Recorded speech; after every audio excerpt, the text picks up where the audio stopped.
Member সাহেবের কাছে আজকে বিচার দেবই। কাছে বিচার দেয় লাগবে, তোরা তো সব কাজ কারবার করিস। সব কি বাড়িতে আছে নাকি?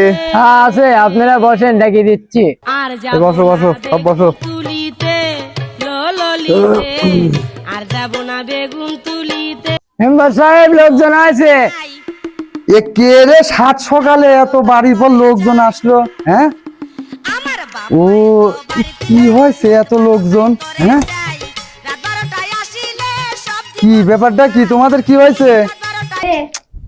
এ চেয়ারকে আমি নিজে যাইলে আসবো রে? হ্যাঁ,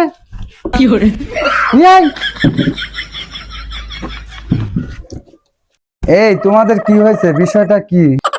ওই শালা এই শালিনি ওই বাগানের ভিতরে ইটিস পিটিস করছিলি মেম্বার সাহেব। এ বিচার তো আমি করি না, আসলে হচ্ছে আমার বউ করে। ও টুনির মা, এদিকে আসো, তোমার লোক আছে, বিচার করা লাগবে। টুনটির বাবা আমি হেনে